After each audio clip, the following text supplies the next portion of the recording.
Hello dear friends, this is Dr. Diptesh Patel and I'll be teaching you advanced internal combustion engine. For this video session, we are going to start a new chapter called ideal models of engine cycles, in which we are going to see the various different types of the models of the engine cycles. Those are considered as ideal models such as Otto cycle, diesel cycle, dual cycle. We are also going to see the actual models as well in this chapter. So particular for this video session, we are going to see the ideal models of Otto cycle and the ideal model of diesel cycle. So let's start with the Otto cycle. First of all, Otto cycle is a thermodynamic cycle which is used for SI or petrol engine. So spark ignition or petrol engine, we use the Otto cycle. It consists of the four different processes. Couple of them are reversible adiabatic compression and expansion process, and the remaining two are constant volume heat addition process and constant volume heat rejection process. So this process makes the whole cycle. Now as you can see over the cycles of the Otto, let's begin with the process 1 to 2. 1 to 2 is an isentropic compression process in which the fresh charge of mixture of air and fuel is compressed with the help of piston. Due to that, the pressure would increase. It also increases the temperature but reduces the volume. Then after 2 to 3 is a constant volume process in which the heat is added. So basically the air and fuel mixture is ignited with the help of the spark plug during this process. During this process the volume is remain constant, however the pressure and temperature both increase to its peak point. Then after 3 to 4 is a isentropic expansion process. Once the combustion takes place, the power is utilized to run the engine and the other parts of the automobile vehicles. That would take place during the expansion process. So 3 to 4 is a isentropic expansion process. During this process entropy is assumed to be remain constant, and 4 to 1 is again constant volume heat rejection process in which the gases which has been the products of the combustion is removed from the engine. So heat is being rejected from the engine at constant volume. Now we are going to see the efficiency, work done, the mean effective pressure of Otto cycle. So first of all, as we know, the heat is supplied in between 2 to 3 and heat is rejected in between 4 to 1. So heat supplied, if I want to calculate heat supplied, then I would say heat supplied Qs is equal to Cv T3 minus T2, because it is at constant volume. Similarly, heat rejection is equal to Cv T4 minus T1. Also the compression ratio, the pressure that has been raised during the compression from 1 to 2, compression ratio Rk can be written as V1 upon V2. And therefore, if I want to calculate the thermal efficiency, I would say thermal efficiency is equal to input divided by output. Now our input would be the amount of heat that is being supplied minus the amount of heat that is being rejected. So Qs minus Qr, and our output is a heat supplied Qs. Now if I want to simplify that, that can be written as Cv T3 minus T2 minus Cv T4 minus T1 divided by Cv T3 minus T2, and that can be written as 1 minus T4 minus T1 divided by T3 minus T2, because Cv is taken out, those are commons and they can be eliminated. So here the thermal efficiency of Otto cycle is 1 minus T4 minus T1 divided by T3 minus T2. Now let's simplify it a little bit more. So as we know, the process 1 to 2 is a adiabatic compression process. It's a isentropic process, and therefore we are going to use the isentropic relations, and those relations are T2 upon T1 is equal to V1 upon V2 raised to gamma minus 1, and therefore T2 can be written as T1 into Rk raised to gamma minus 1, where Rk is a compression ratio. Similarly, in adiabatic expansion process, which is 3 to 4, during that time the entropies also remain constant, so we are going to use the isentropic relations for those processes as well, and that is T4 upon T3 is equal to V3 upon V4 raised to gamma minus 1 up. Therefore, that can also be written as V2 upon V1 raised to gamma minus 1, because we know that V2 is equal to V3 and V4 is equal to V1, and therefore T3 is equal to T4 into Rk raised to gamma minus 1. Now let's put these values in the equations of thermal efficiency, and thermal efficiency can be written as 1 minus T4 minus T1 divided by T4 into Rk raised to gamma minus 1 minus T1 Rk raised to gamma minus 1, and that would be 1 minus 1 upon Rk raised to gamma minus 1. So this is what the efficiency is. Now let's move forward to the work done. Here we are going to use the pressure ratio, that is Rp P3 upon P2, which is equal to P4 upon P1, and that can be written as P2 upon P1, which is equal to P3 upon P4, which is equal to V1 upon V2 raised to gamma, that is equal to Rk raised to gamma, because we know that that is a compression ratio.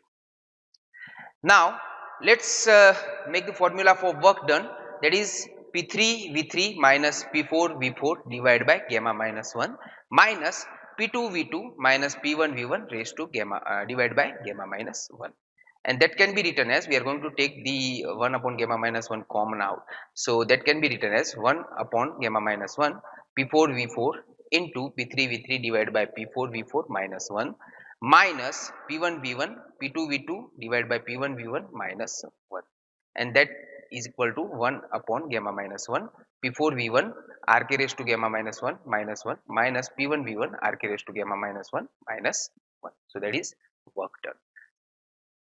So that can be further written as P1 V1 divided by gamma minus 1 into Rp into Rk raised to gamma minus 1 minus 1 minus Rk raised to gamma minus 1 minus 1.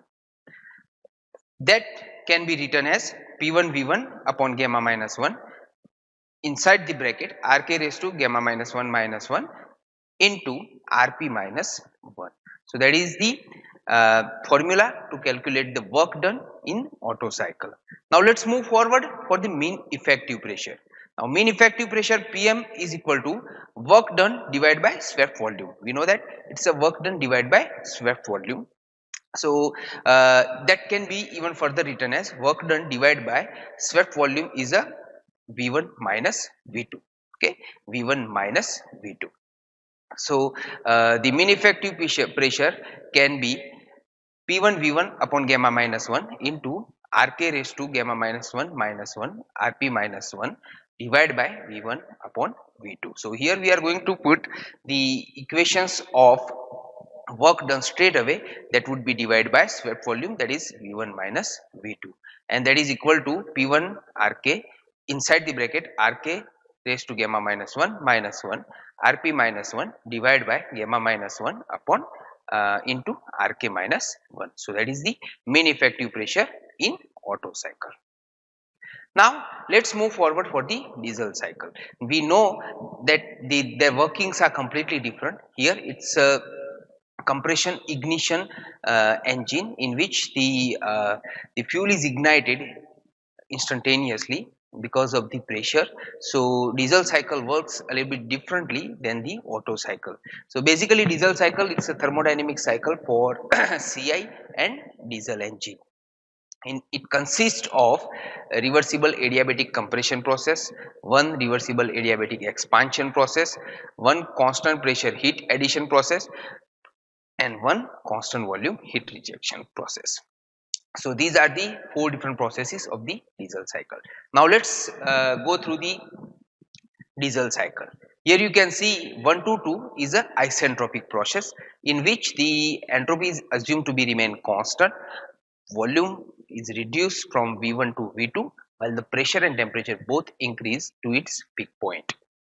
Then after, heat that is being added in between 2 to 3. 2 to 3 is a constant pressure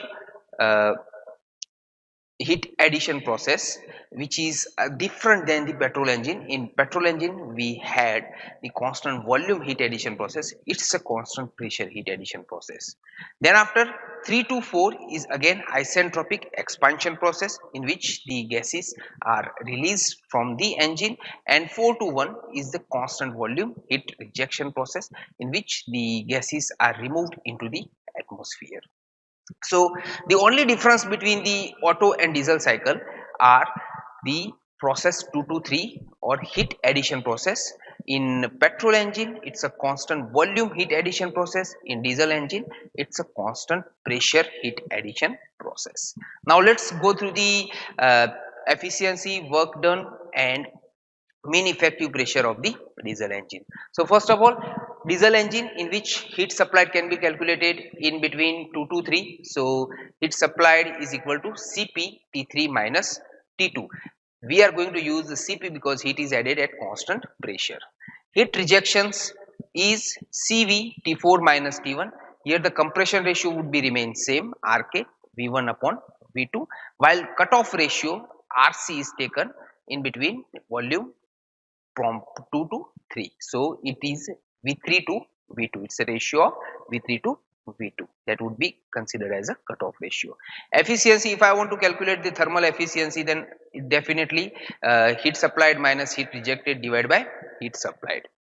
So that can be written as Cp T3 minus T2 minus Cv T4 minus T1 divided by Cp T3 minus T2, which is equal to 1 minus 1 upon gamma T4 minus T1 divided by T3 minus T2.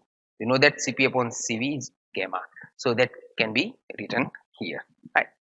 Now let's simplify the efficiency, in which we know that there are two different isentropic processes, process 1 to 2 and process 3 to 4. So we are going to use the isentropic relationship for both of them.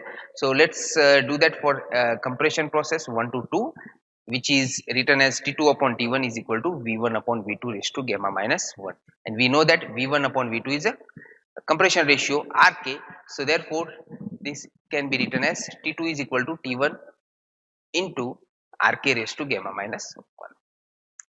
Similarly, for expansion process we can write the same thing again, but before that we are going to see the process 2 to 3, which is the constant pressure heat addition process, in which we are going to use cutoff ratio. So here T3 upon T2, which is equal to V3 upon V2, that is equal to Rc, that is cutoff ratio, and therefore T3 is equal to T2 into Rc, or which is equal to T1 into Rk raised to gamma minus 1 into Rc, because we know that T2 is equal to T1 Rk raised to gamma minus 1. Similarly, for adiabatic expansion process 3 to 4, we know that the isentropic relations are T4 upon T3, that is equal to V3 upon V2, V4 raised to gamma minus 1, and that is equal to, with here we are going to add V2 on the both side, so that is equal to V3 upon V2 into V2 upon V4 raised to gamma minus 1, and that is equal to Rc raised to gamma minus 1 into 1 upon Rk raised to gamma minus 1. So that is the adiabatic expansion process. Now here we are going to simplify it a little bit more, and that for T4 can be written as T3 into Rc raised to gamma minus 1 into 1 upon Rk raised to gamma minus 1, which is equal to T1 Rk raised to gamma minus 1 into Rc raised to gamma minus 1 into 1 upon Rk raised to gamma minus 1, which is equal to T1 into Rc. Here the whole terms will be eliminated. Okay, both Rk raised to gamma minus 1 would be eliminated here. Also the Rc would left behind, so we have T4 is equal to T1 into Rc. Now let's go back to the thermal efficiency. The thermal efficiency was 1 minus 1 upon gamma T4 minus T1 divided by T3 minus T2. So let's put the values of the various terms here, and that can be rewrite it again. So that can be rewrite as 1 minus 1 upon gamma Rk raised to gamma minus 1 into Rc raised to gamma minus 1 upon Rc minus 1. So that is the thermal efficiency. Now let's go for the work done. Work done, W is equal to P2 into V3 minus V2 plus P3V3 minus P4V4 upon gamma minus 1 minus P2V2 minus P1V1 upon gamma minus 1.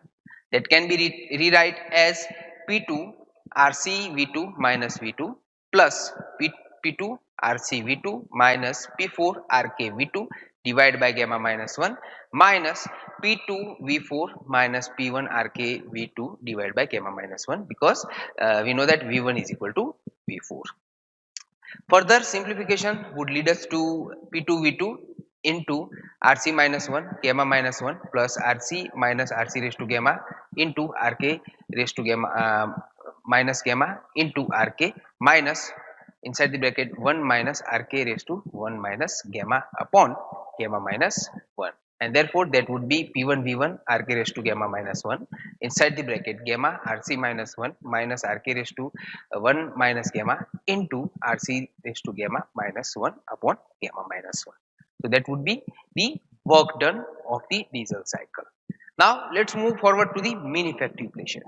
Mean effective pressure for the diesel cycle is P1 V1 RK raised to gamma minus 1 inside the bracket gamma inside the bracket RC minus 1 minus RK raised to 1 minus gamma into RC raised to gamma minus 1, and the whole term is divided by gamma minus 1, and that would be divided with the V1 minus V2, that is the swept volume.